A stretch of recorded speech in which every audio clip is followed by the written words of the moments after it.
Lesson 8 and 9. We're going to be going over the Chainlink mix really briefly. It's some boilerplate code to get you a jump start on your next project. And then we're going to go into deploying an ERC-20 token contract. We'll also go into what ERCs are, what EIPs are, and we'll give you these tools. So let's jump into it. Now, that was a lot of stuff to code. And quite frankly, I don't think any of us want to have to do that every single time, have to code everything from scratch. Now, you can absolutely git clone all of these repositories right from their GitHub. But there's actually an even easier way for us to start with a blank project here. And this is with Brownie mixes. So if we Google Brownie mixes GitHub, we'll get this mixes organization, which just has a ton of boilerplate code for us to go ahead and get started and start developing. The one we're going to be working with is this Chainlink mix piece, which is forked from this official one here.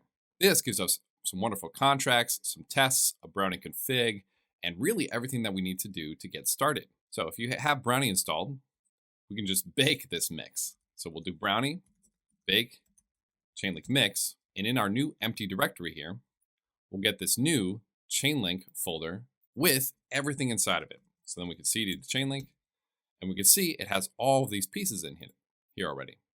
In the contracts, we have a whole bunch of different samples of working with the VRF, working with the price feed, working with this thing called keepers to automate our smart contracts, and making API calls and delivering any API call that we want to the blockchain.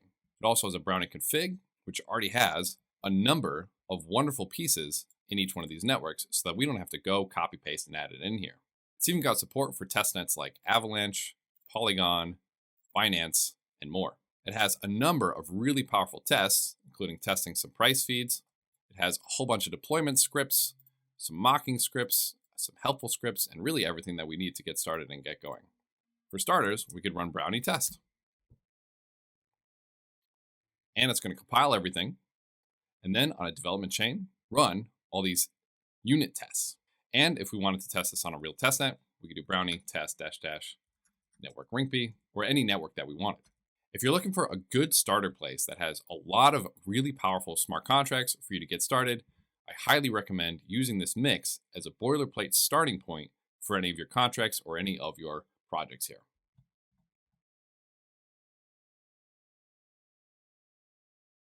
Now we are cooking. So we've learned a ton of the fundamentals of working with Brownie and working with smart contracts. Now that we have kind of all the building blocks though, we can actually code a lot of these much faster and much more efficiently than before. One of the things that we've seen over and over and over again is working with tokens and the ERC-20 token standard. We're going to learn how to build our own token. But before we do that, let's understand why we'd even want to do this. Now first, let's define even what are ERC-20s. So ERC-20s are tokens that are deployed on a chain using what's called the ERC-20 token standard. You can read more about it in the ERC-20 token standard here, link in the description as well. But basically, it's a smart contract that actually represents a token. So it's token, but it's a smart contract. It's both. It's really cool. Tether, Chainlink, UniToken, and DAI are all examples of ERC-20s. Technically, Chainlink is in ERC-677 as there are upgrades to the ERC-20 that some tokens take that are still backwards compatible with ERC-20s. And so basically, you can think of them as ERC-20s with a little additional functionality. Now, why would I even care to want to make an ERC-20? Well, you can do a lot of really cool stuff with it. You can make a governance token, you can secure an underlying network, you can create some type of synthetic asset, or really anything else. In any case, how do we build one of these ERC-20s? How do we build one of these tokens? Well, all we have to do is build a smart contract that follows the token standard. All we have to do is build a smart contract that has these functions. It has a name function, a symbol function, decimals function, etc. All these functions. We need to be able to transfer it. We need to be able to get the balance of it, etc. And again, if you want to check out some of the improvements that are still ERC-20 compatible, like the ERC-677 or the ERC-777, you definitely go check those out and build one of those instead. So let's create a new folder and get started. We're going to create our new Brownie file, of course, with Brownie in it. It's going to start up our repository and start up everything that we are going to work with here. We can kind of actually just jump in and start right with our contracts. So let's create a new file and we'll call it our token.sol. And this is where we're going to add all of our token code. Now, since this is an EIP, right? All this is a smart contract. So what we could do is we could grab all these functions, copy and paste them in here one at a time, grab the name, grab the symbol, grab the decimals, and then, code all these up, be like, all right, this does some stuff, blah, blah, blah. Or we could do it the much easier way, right? Since we're engineers, we don't always want to reinvent the wheel. So once again, our friends at OpenZeppelin have some amazing contract packages for actually building our own ERC-20 token. So we can go right to the OpenZeppelin documentation. I'm working on the 4x version, but again, it doesn't matter the version that you use so long as in our config file, we add the version that we're going to use, which again, we've already gone over. So let's go over to their ERC-20 documentation, and this is the entirety of the code that is needed to make an ERC-20. So we can just go ahead and even copy this, paste it in here, and boom, we have some ERC-20 code in here. Let's actually just change the name of everything in here though. So we're gonna call this our token. .sol. We have this SPDX license identifier, MIT, great. We're gonna be using Solidity version 0.8, which I know I've done a lot of this code actually in 0.6, but I highly recommend working with 0.8 because it has a lot of really fantastic improvements to Solidity. You'll notice this is our first dive into using a different version of Solidity here. You'll notice that most of the syntax is exactly the same.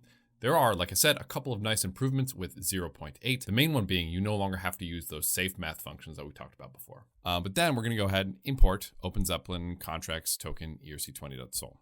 Now, of course, since we're importing OpenZeppelin, we're importing this package. We got to add this to our Brownie config. .yaml. And before we even get started, you technically have all the tools that you need to code and deploy your own ERC-20 token. Now, I'm actually going to challenge you to go ahead and try to start a Brownie project, create your own token using OpenZeppelin packages, and then deploy it on a testnet. I'm going to show you how to do all of it here anyways, but challenging yourself and trying to do things your own and exploring is really one of the fastest ways to learn and grow in this space. Did you give it a shot? No, really, pause it now and give it a try. All right, welcome back. Now we'll go through it and we'll do it together. Of course, we need to add these dependencies. OpenZeppelin. OpenZeppelin contracts. Let's do their version 4. So let's even go to GitHub, OpenZeppelin. And we'll do 4.2.0, which was released yesterday at this time, which is great. 4.2.0. And of course, again, compiler. We'll have Sulk. Oops. Remappings.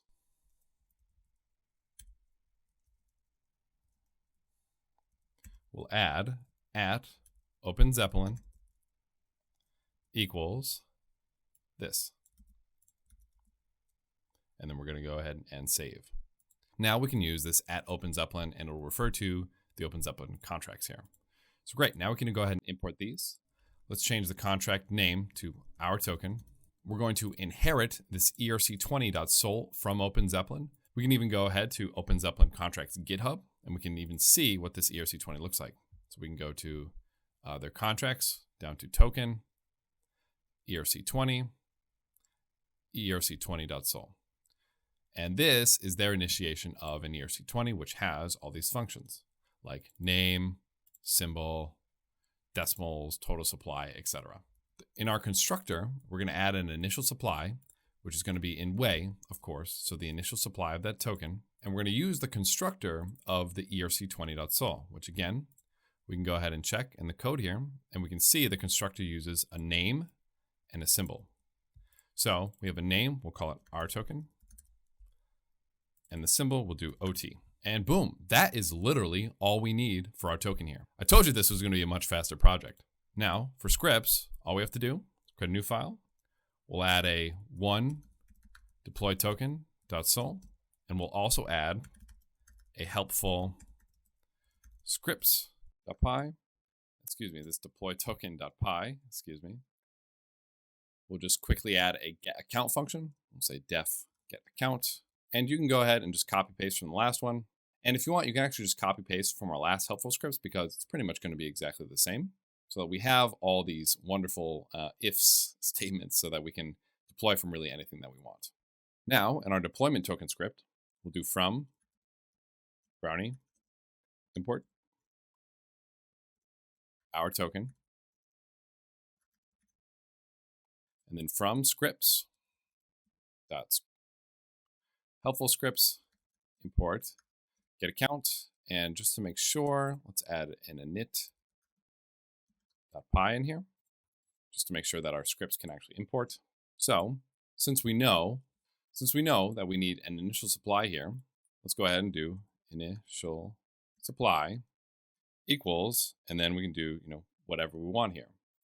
If we want to make it a little bit more readable, we'll also do from web3, import web3, and we can do web3.toWay, and we'll say 1000 is the initial supply, and this is in Ether.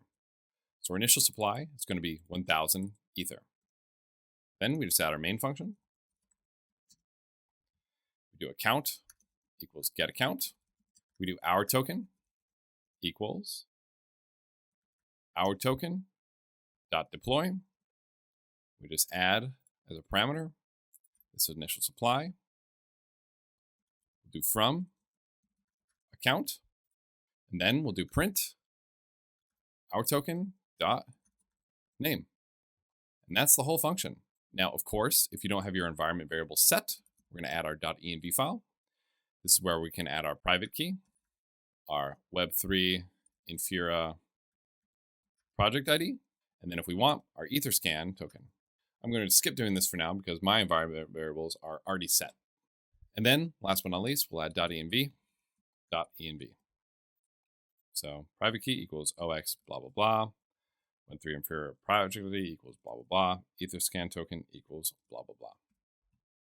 And perfect. Now, if we want to actually deploy this to a testnet, all we have to do, go into our config, we'll add wallets, from key, we'll add our environment variable private key. Now, Brownie knows where to grab this from because we've defined it in our helpful scripts. What I could do now, so Brownie runs scripts, deploy token.py, and we can go ahead and see that our token is printed out. We can see that we have this token deployed on our local ganache. We can see our token here, and this is great. Now I can go ahead and run this again. Network Rinkeby. Now if I grab this address, go to the Rinkeby Etherscan, pop it in. After a quick refresh, I can now see that my contract has indeed been added. And Etherscan even picks up that it's a token.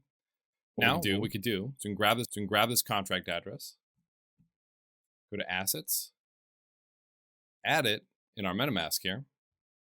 Next, add tokens, and you'll see we are the proud owners of 1,000 our tokens. Now, something else that you might want to do is add this to a liquidity pool, or add this to a place where you can actually go ahead and sell it and put it on the market. You can do something like that as easily as just popping onto Uniswap, going to pool, hitting more, create a pool, and then adding our token in here.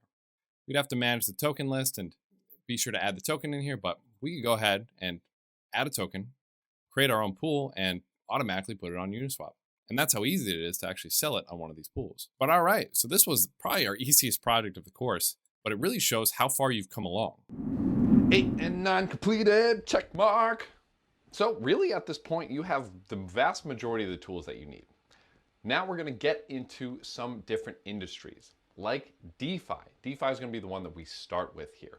We're gonna learn what Aave is, and we're gonna learn how to interact with Aave, interact with these composable DeFi components in a fantastic way. So, take a break, relax. You've completed 8 and 9. We'll see you in the next one.